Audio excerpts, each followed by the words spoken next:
Olá, sejam bem-vindos, bem-vindas, bem-vindes ao canal Tocando o Coração, Enxergando a Alma.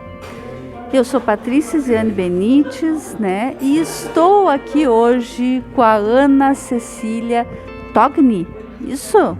Pois ela me corrige, né? Porque às vezes eu me atrapalho um pouco, para bater um papo gostoso sobre literatura aqui em Lajeado, né? Então ela vai contar um pouquinho, vai mostrar um pouquinho do que ela produziu até esse momento, vai falar um pouquinho também sobre o Conselho Municipal de Política Cultural aqui do município, que sempre é tão importante, né, os municípios terem, e vai estar falando também um pouquinho para a gente sobre a Academia Literária do Vale do Taquari, né?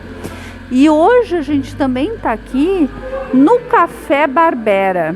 Então, assim, tem sons de café, tem conversas ao fundo, que tem a ver aqui com esse espaço tão gostoso que a gente está.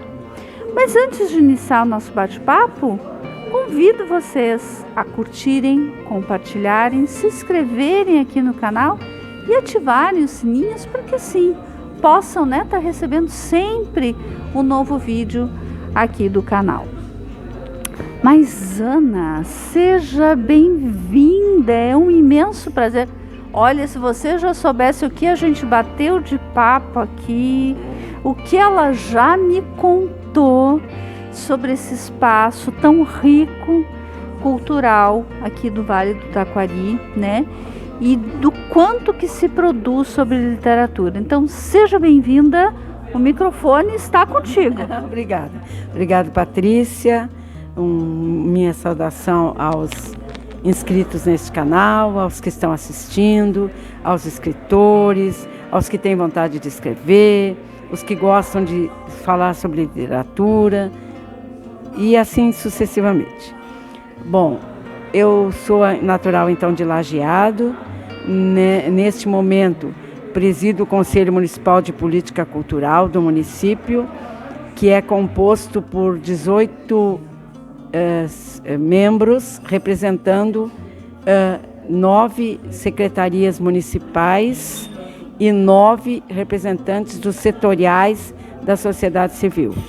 Então é um conselho paritário, né, que traz para suas reuniões, que ocorrem na segunda quarta-feira do mês, sempre no início da manhã às 8 horas, trazem as demandas dos seus setoriais. Então, são 9 setoriais no total, né? Temos setorial de música, músicos, bandas e orquestras, setorial de bibliotecas, livros, escritores, setorial do artesanato, de artes plásticas, de artes visuais, de CTG, de etnia e folclore, de produtores culturais, enfim, são 9 setoriais. Cada um traz suas demandas, e assim as coisas vão se desenvolvendo. No último ano e meio, a gente trabalhou muito em cima da Lei Aldir Blanc, né? Nós aqui fomos contemplados com um bom valor e nós conseguimos realizar e aprovar, na primeira etapa, 52 projetos e na segunda etapa, mais 28.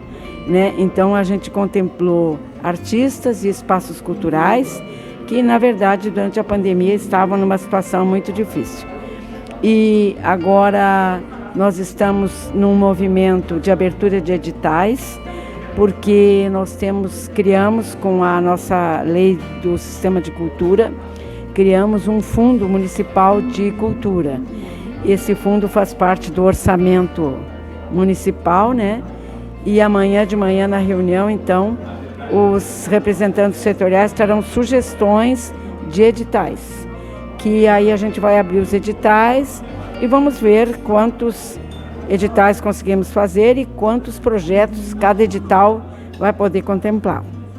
E que isso é muito importante, né? Vamos pensar assim, a grande maioria dos municípios tem hoje algum colegiado, algum conselho da cultura, né? E a própria Lei Aldir Blanc vem contribuindo muito para ter essa possibilidade de difundir mesmo a cultura, né? E muitos municípios têm também a questão do fundo, né, que é tão importante também. Porque aí dá a possibilidade da gente poder movimentar a cultura, né, da cidade. Na verdade, é inédito para nós ter um fundo, né? O Conselho já existe desde os anos 80, mas nunca houve um fundo próprio para a cultura, né? Sempre as entidades recorriam à Secretaria Municipal de Cultura, né, pedindo verba para lançar um livro, para organizar um baile, enfim, para atividades diversas. Agora não pode mais. Então, inclusive mudou a lei, né, para 13.019, alguns anos atrás, então não pode mais pedir direto, tem que fazer através da lei. Mas agora com o fundo a gente abre os editais, as pessoas inscrevem seus projetos e aí vamos ver qual aqueles que vão ser contemplados que estiverem exatamente dentro dos critérios, né? Acho muito importante isso que a Ana traz, porque nem todo mundo conhece isso, né? Então, a gente também estimula, né, que quem tem aí o seu projeto, né, quem tem o desejo, né, de poder estar contribuindo com a cultura no seu município, possa se aproximar do conselho, né, possa entender como é que está funcionando isso na sua cidade, né? Isso é muito importante, a gente tem que fazer isso acontecer, né? Porque a arte, a literatura, aliás, muitas vezes eu já falo isso aqui, né, Ana? Alguns já devem estar cansados de me escutar, né? É resiliência, é vida, é promoção de vida, né? Então a gente precisa conhecer esses espaços, aonde que a gente tem que buscar esses espaços, com quem poder buscar essas informações para estar desenvolvendo muitos projetos que às vezes estão aí até engavetados, né? Com certeza. A gente realizou aqui através da Lei Aldir Blanc, inclusive um festival cultural, né? Que houve música, teatro, artesanato, dança, tudo no mesmo dia. Ele aconteceu no Domingo de Ramos, então foi agora em abril, dia 10 de abril, se eu não me engano, e tinha público. Ele foi realizado num parque, né? E a gente divulgou e as pessoas estavam lá. Tinha também algum pessoal lá que ofereceu lanche, né? O pessoal podia passar o dia. Então, na verdade, a gente pode reunir vários segmentos da cultura num determinado momento, né? E agora vamos ver o que eles vão nos propor amanhã para que a gente possa, então, dar prosseguimento a isso. Que bom, que bom. Vamos aguardar aí as cenas dos próximos capítulos. Mas então, Ana, quem sabe agora nos conta um pouquinho sobre os teus livros. E a Ana escreve tem várias publicações para crianças. E você sabe o quanto isso para mim é muito caro, né? E muito importante. Bem, Patrícia, a minha história com a literatura, ela é um pouco engraçada. Porque, na verdade, meu pai gostava muito de nos dar livros e tudo mais. E eu tive uma professora no 3º ano do ensino primário, que era assim que se dizia, né? Que todo dia contava uma história. E tendo 7 irmãos, depois de mim, eu recontava as histórias para eles. E depois eu fui estudar, minha carreira profissional se voltou para ciências exatas, né? Eu tenho formação na área de matemática, eu fui professora durante 33 anos deste componente curricular, mas a vontade de contar histórias sempre esteve presente em mim. Então, em 1991, conversando com um amigo que tinha uma editora e que atualmente é o presidente da nossa academia literária aqui do Vale, a Alivat, eu propus a ele a edição de um livro. Ele disse, se tu tem as histórias, a gente edita. E assim surgiu o primeiro livro, que é Histórias da Tia Chica, né? Histórias da Tia Chica porque os personagens dessas histórias são meus sobrinhos ele foi dedicado a eles, né? E como o meu apelido é Chica, então ficou Histórias da Tia Chica. Eu tenho, no momento, 13 livros publicados, infantis. Não estão todos aqui comigo, alguns estão, outros não. Um dos outros era uma série que ia ser lançada também com o título de Histórias da Tia Chica, e a história, esse aqui é a história de Lapina e Lapinova, que era um casal de coelhos que a gente tinha em casa e acabou criando. Depois eu lancei também Tia Chica Outras Histórias, que tem histórias aqui também dos meus sobrinhos, né? Tem história de um balão mágico, um balão que voa com uma criança pendurada, de um peixinho que fala, né? Então são histórias assim. Mas eu também, no decorrer do tempo, escrevi coisas para adultos, né? E um livro que eu tive assim um orgulho danado de coordenar, que não é de minha autoria, mas eu só organizei, é Famílias Italianas de Lajeado, Sua Vida e Suas Histórias. Aqui nós temos contos de 26 autores, assim, donas de casa, engenheiros, professores, estudantes, pessoas que faziam parte da Società Italiana Tutti Fratelli, que é uma entidade que nós temos aqui. E a Società patrocinou a edição desse livro. Então são histórias familiares verdadeiras, né, que cada um contou do seu jeito. Anos mais tarde, já nos anos 2000, a gente escreveu esse livro aqui, que é a história da Bacia Hidrográfica Taquari-Antas, que conta a história dos 120 municípios que compõem a Bacia Hidrográfica, né? Fala também do povo que habitou o vale, fala do solo, fala da chuva, fala um pouco da história de cada município, a importância da água para esses municípios, enfim, é voltado mais para a Bacia Hidrográfica, porque o Rio Taquari, ele na verdade nasce com o nome de Rio das Antas, lá em São José dos Ausentes, Bom Jesus, naquela região. E ele percorre uma extensão de 384 quilômetros aproximadamente, e ele se encontra com o Rio Carreiros, no município de São Valentim do Sul. Da junção dos dois nasce o Taquari. Então, por alguns metros, eles correm lado a lado, paralelos, com cores diferentes na água, e depois se juntam. Então a gente muitas vezes viaja para o Amazonas para ver a Pororoca, que é o encontro do Lado Negro com os Solimões, e aqui em São Valentim do Sul também tem, é bem pertinho. E depois disso, um tempo depois, em 2019, eu lancei este, Aventuras de Verão nos Vales do Rio das Antas e do Rio Taquari. Se esse era para adultos, este era para pré-adolescentes. Aqui, nesse aqui, a gente tem até receitas de grostoli, né, ou calça virada, receita de cuca, né, que são coisas que aqui na região se consome e se produz. E muitas das aventuras que estão aqui são coisas que eu vivi na minha infância, né, só que localizadas em locais diferentes, né. Então aqui fala dos municípios, também da produção. É um livro para pré-adolescentes. E o último que eu lancei é este aqui, que se chama O Burrinho Gelado, que foi lançado em 2021. E ele é uma história verídica. A mãe criou esse personagem para nós quando nós éramos crianças, né? O Burrinho Gelado, para a gente não ir para a rua no inverno. E depois eu modifiquei o final, né? E ele então foi editado.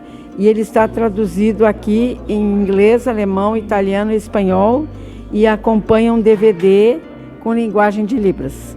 Então essa é a minha última obra. E agora, nesse momento, eu estou escrevendo uma história de um personagem que viveu aqui na cidade nas décadas de 30, 40, que era um andarilho, uma pessoa, um tipo característico da cidade. E ele gritava muito, eles chamavam ele de Pedro Louco. E ele acabava preso numa cela, numa cadeia, numa cela que tinha, lá onde hoje é a Casa de Cultura, era a Intendência, embaixo tinha essa cela que ainda tem lá hoje. E a minha mãe contava a história dele para nós, né? E agora eu estou recontando e nós vamos colocar lá na parede da cela para as pessoas saberem que a história de um dos prisioneiros. E também estou envolvida numa pesquisa sobre um campeonato de futebol de salão infanto-juvenil que tem aqui na cidade, que já tem 33 anos, então estamos querendo escrever a história deste campeonato. Então, uma coisa ou outra coisa, a gente sempre está envolvida na literatura, né? Na verdade, quando a gente beberica, né, desta fonte, é muito difícil a gente deixar, né? Com certeza. Então, assim, e é para ver o quanto que a gente tem de potencial e de diversidade na possibilidade da gente falar, contar, se expressar, né? Eu acho que a Ana está trazendo aqui uma diversidade que é muito importante, né? A gente não precisa estar sempre escrevendo sobre a mesma coisa. Aliás, isso também faz a gente oxigenar, faz a gente...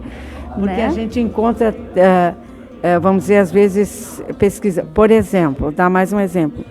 O meu pai nasceu num povoado no interior de Antagorda. E o padre que está lá no município de Antagorda agora foi pároco de uma igreja aqui em Lajeado. E ele quer escrever a história da sua paróquia, daquela paróquia lá, que se chama Paróquia São Carlos. E ele pediu para cada capela, de cada comunidade, escreverem um pouco sobre a sua capela. E o pessoal, e eu estou ajudando o pessoal lá de Pedro Álvares Cabral a escrever, que é onde meu pai nasceu, a escrever a história da sua capela para fazer parte do livro que o Padre Benjamin está organizando. Então é bem interessante isso. É que a literatura ela tem várias faces, ou talvez nós tenhamos várias faces e que se encontra, né, na expressão, na possibilidade da expressão através da literatura, né? Eu penso que é mais ou menos por aí, porque na verdade tu pode às vezes escrever, por exemplo, eu participei este ano de 2 antologias, né, de pessoas que eu na verdade não conheço, que chegaram até mim através da Alivate, que é a nossa academia literária, né, que daqui a pouco a gente pode conversar um pouquinho sobre isso. Então, mandaram convite e tal. Então, na verdade, são antologias mais para poemas. E eu respondi para a primeira pessoa que me convidou, não escrevo poemas, escrevo histórias infantis ou para adultos, assim. Aí ela disse, mas tu podes escrever um texto poético em prosa, né? E então, na verdade, eu acabei escrevendo um texto que me reportava a minha infância, né? E que a pessoa gostou muito. Ela disse, é pura poesia isto. Entendeu? Então, na verdade, vai fazer parte da antologia. E a outra antologia, esta primeira se chamava Árvore da Vida. E que era para falar também sobre poemas mais voltados para a vida em si, né? E a outra antologia que eu recebi o convite para participar chama-se Cartas ao Remetente. Então, eu novamente escrevi para a pessoa que me convidou, disse, eu não escrevo poema, eu escrevo prosa. Não, mas pode ser um texto poético em prosa. Aí eu escrevi uma história, uma crônica, não sei exatamente classificar, o intermediário. Carta para meus pais, porque meus pais são falecidos. E nesse texto eu começo dizendo, se vocês dois estivessem aqui, gostaria de abraçá-los, né? E assim, enfim, como não posso fazê-lo, quero dizer obrigado. E aí comecei a dizer, obrigado por isso, obrigado por isso, obrigado por isso. Enfim, ficou um texto razoável. Aí eu mandei para o autor, para o coordenador, ele disse, é pura poesia. Então, na verdade, tu escreve em prosa, mas também aquilo tem o seu sentido poético, né? Então, e na verdade, escrever para crianças é uma situação, escrever para adultos é outra situação, porque esse da Bacia Hidrográfica me deu a oportunidade de visitar muitos municípios, conversar com secretários de educação, de cultura, de turismo. Então, tu abre teu leque, abre a diversidade. E a literatura, ela faz isso com a gente.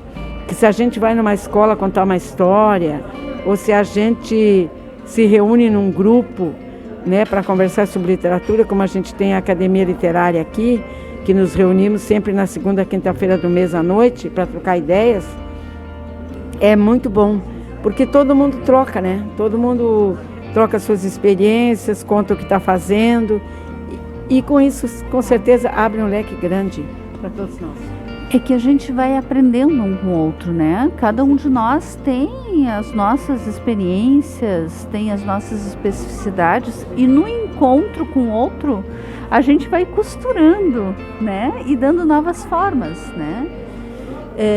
Acho que quando tu traz, assim, essa questão da prosa, é poesia, a gente, claro, que a gente com o tempo vai aprendendo cada vez mais sobre isso. Mas talvez, quando a gente tem o desejo de escrever, a primeira coisa é deixar fluir. Exato. A gente tem que deixar vir, depois a gente pode se preocupar com outras coisas, mas num primeiro momento é um movimento. Porque na verdade tu escreve aquilo que veio. E depois, quando tu vai ler de novo o texto, mas isso aqui não pode, isso aqui tem que melhorar, isso aqui tem que botar um ponto, isso aqui. Então, tu vai aperfeiçoando à medida que tu vai lendo o teu texto de novo. E também a gente não pode ter medo de expor, porque tem gente que escreve e daí lê de novo, e aqui não tá bom, e aqui não tá... E não expõe para ninguém, não conta para um amigo, não troca com ninguém. Não, escreveu... Mostra para um irmão, para uma mãe, para o pai, para um amigo, alguém que, olha, escrevi isso aqui, o que tu acha, né? O que tu pensa? Então, na verdade, é assim, é um exercício de aprendizagem que a gente faz. Acho que é um exercício que muitas vezes a gente acaba meio que se fechando. A criança não tem isso, né? A gente com o tempo, a gente no mundo, entre aspas, adulto, né? Que coloca uma série de empecilhos, muitas vezes, de medos, né? De vergonhas, né? E muitas vezes deixa de se expressar. E a expressão é a voz da nossa emoção, da nossa sensação, né? É onde a gente vai refazendo uma série de coisas internas. Então, a gente também precisa, neste mundo adulto, poder aprender a permitir fluir, né? Para que sim, no encontro com uma outra pessoa, possa escutar sim, né? O que a pessoa achou, né? É que às vezes a gente também tem medo da crítica, né? Muito. A gente não pode ter medo da crítica, porque a crítica, ela vem para construir. Às vezes, sim, é um pouco, no momento que tu ouve, parece, mas depois tu reflete, mas a pessoa tinha razão, né? Isso aqui pode ser diferente. E quando eu vou contar uma historinha rápida. Houve uma época que eu escrevia para um jornal, uma história, né? Uma história por semana. O jornal até fechou, uma pena, mas fechou. E as crianças conversavam comigo na rua, porque sabiam quem eu era, né? Ela já não era tão grande assim também, nem é ainda hoje. E aí um dia um menino encontrei na rua, ele disse, posso te falar uma coisa, tia Chica? Pode. Olha, a tua história de hoje está uma porcaria. E a da semana passada estava maravilhosa. Então a criança é muito espontânea, né? Então acho que a gente tem que entender, ele não gostou por alguma coisa que eu coloquei ali, né? E a espontaneidade da criança é assim. Então os adultos também deveriam ser abertos a isto, a aceitar isto. E às vezes a gente não aceita. Mas é um exercício, né? Se a gente já colocar isso como um pontinho aí de luz no nosso caminho, já estamos andando para alguma coisa, né? Ana, assim, tu apresentasse um pouco da tua literatura, eu vou estar colocando aqui no canal, né? a descrição ali dos livros, das tuas obras, né? Acho importante tu dares uma pincelada, né? Sobre a academia, né? Sim. Poder falar um pouquinho, né? Disso que funciona aqui. Talvez em outros momentos a gente vai aprofundar essa conversa sobre a academia daqui. Bom, a nossa academia chama-se Academia Literária do Vale do Taquari e tem por sigla ALIVAT, né? Ela é formada neste momento por 33 acadêmicos. Na verdade, nós temos 40 cadeiras disponíveis e cada cadeira tem um acadêmico que a ocupa e um patrono que é um escritor já falecido. Então, se alguma cadeira vagar, o patrono continua. A gente se reúne sempre na segunda quinta-feira do mês. Aliás, desculpe, na primeira quinta-feira do mês, à noite. E nesse momento nós estamos em período de votação, porque para ingressar na academia, o escritor tem que ter livro publicado individualmente, não com outros autores, individualmente. Tem que ter um currículo ilibado, vamos dizer assim, e tem que ser indicado por um acadêmico. Então, o processo é este: o acadêmico encaminha para o presidente um ofício sugerindo o nome do escritor, juntamente com o currículo deste. Aí, acabado o período de inscrição, a diretoria se reúne, verifica os nomes, né? Aprova ou não aprova, né? Por algum motivo. Os nomes dos aprovados, então, vão para o plenário da academia. Então, os demais escritores que não fazem parte da diretoria, no momento, votam também. Se um deles não concordar com um dos nomes apresentados, este não é aceito na academia, porque o que a gente quer ali? A gente quer companheirismo, troca de ideias, falar sobre literatura. E se houver alguma indisposição entre dois, já não fica muito bom, né? E a academia, então, tem reunido esses escritores. Temos aqui no Vale do Taquari já cadastrados em torno de uns 87 escritores. Mas nem todos podem fazer parte da academia, porque a academia só permite 40 vagas. A gente se baseou um pouco na Academia Brasileira de Letras. Não temos um estatuto tão rígido assim, né? Mas temos um estatuto e é uma entidade com CNPJ, uma entidade legalmente constituída. E vamos agora participar da Feira do Livro, que vai ser agora em agosto, aqui do município. Temos feito atividades em escolas, em feiras do livro dos municípios vizinhos aqui. Muitos de nós foram patronos já de feiras por aí, né, em vários municípios. Eu mesma já fui patrona em Boqueirão, em Teutônia, aqui em Lajeado no ano passado, né, enfim, em vários lugares. E a gente, então, tem como lema preservar e difundir a literatura, né? E apoiar os escritores regionais. A gente tem realizado de 2 em 2 anos, esse é um ano de um concurso literário chamado Escritos e Escritores Novos Talentos, e os premiados, os escolhidos, têm seus textos publicados num livro que leva esse nome também, né? O nome é Escritos e Escritores Coletânea, que resulta daquele concurso Escritos e Escritores Novos Talentos. E este ano é o ano, então, da edição do livro, né? Estamos providenciando a organização do concurso e daqui a uns próximos dias vamos divulgar. Muito bacana, né? Ter, assim, algum tipo de coletivo, seja academia, seja associação, né? Ou até mesmo o coletivo que eu faço parte, né? Do Paranhana, é bastante importante no sentido da gente organizar processos, de reconhecer e de dar voz, na verdade, aos escritores que estão, seja naquele município, seja na região, como é o caso aqui também da academia, né? E essa organização que a Ana está trazendo, ela é muito importante.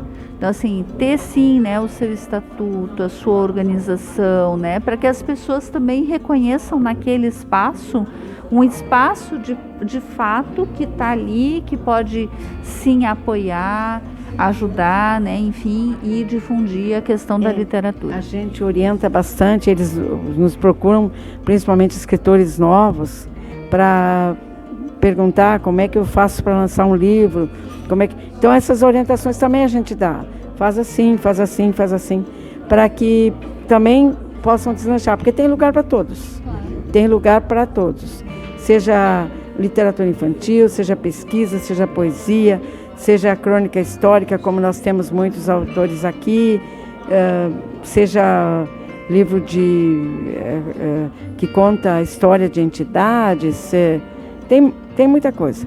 Então, na verdade, espaço para todo mundo tem mesmo. Que bom, que bom. Bom, a gente vai agora, né, se encaminhando para o final dessa nossa conversa, senão a gente engata, a gente já está aqui há um tempão conversando, né? Enfim.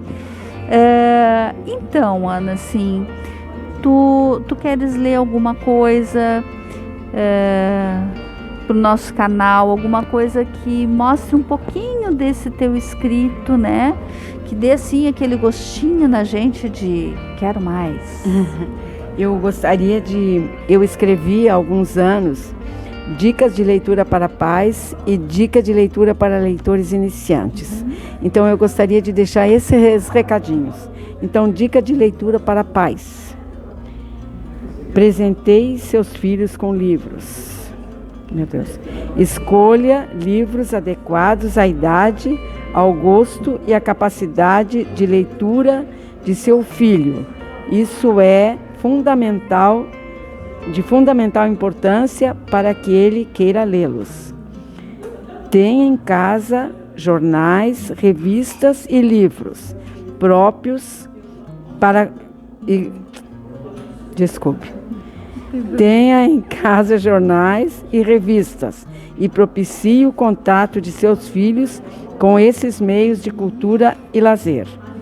Leve seu filho a bibliotecas, livrarias e feiras de livros, para que ele possa conhecer autores e obras diversificadas.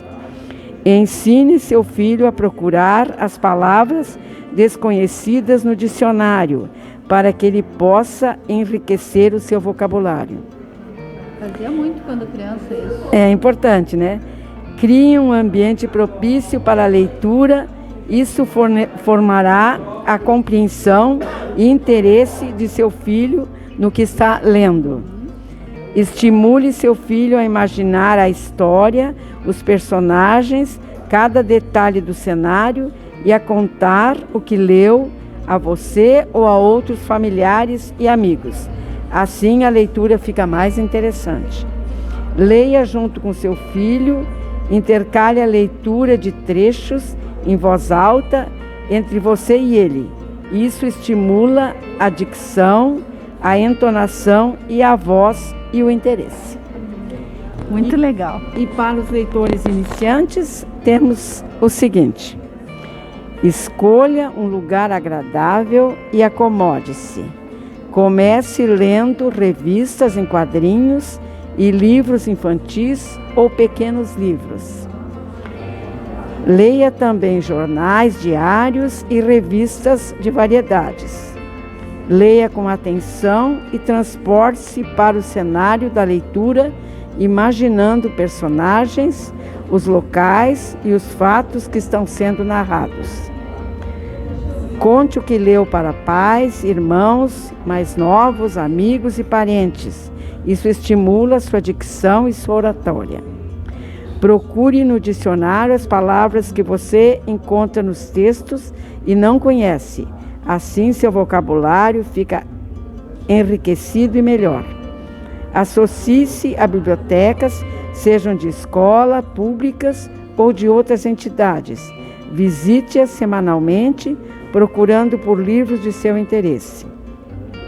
Visite feiras de livros, pois assim poderá ter contato com escritores que por aí fazem presentes. Quem lê desde muito jovem aprende a redigir melhor, a ter opinião própria e a liderar seus grupos de convivência. Maravilhoso, né? Acho que são dicas importantes para a gente, né? Seja para as crianças, que é tão bacana quando a gente estimula as crianças, né? A arte, a expressão, a contar histórias, né? Eu já falei aqui no canal, né? Que eu faço isso com o meu Jim Neto, né? Que nem eu chamo, né? O Pietro. E é muito interessante porque ele tem 8 meses, né? E ele, tu vai contando e tu vai perguntando e ele vai trazendo alguma coisa do jeito dele. Então, não importa a idade. É verdade.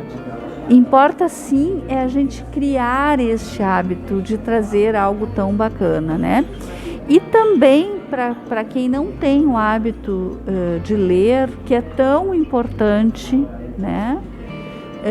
E a gente às vezes não gosta, as pessoas não gostam, porque não criaram esse hábito, não foram estimulados. Mas não tem problema, a gente pode criar, claro, né? Sempre tem um livro que vai fazer sentido para gente. Com certeza. Né? Com certeza. E eu queria, para terminar, deixar um recadinho para os possíveis escritores que assistem esse canal, que gostam de escrever e que às vezes ficam um pouco preocupados em mostrar para alguém ou procurar para editar. Eu gosto de dizer um pensamento do filósofo alemão Goethe, que diz assim: se você pensa que pode, acredita que pode, ouse. Ousadia tem poder e mágica. Ouse fazer e o poder lhe será concedido. Gratidão, Ana. Gratidão infinita. Muito obrigada por todo o acolhimento, né, que tu tivesse comigo, com o nosso canal, né, ter compartilhado tantas coisas, né? E a gente agradece também a vocês que nos acompanham aqui. Isso também nos dá o estímulo para continuar produzindo e insistindo, né? Insistindo em fomentar a importância da literatura, da arte e da cultura. Então, até a próxima.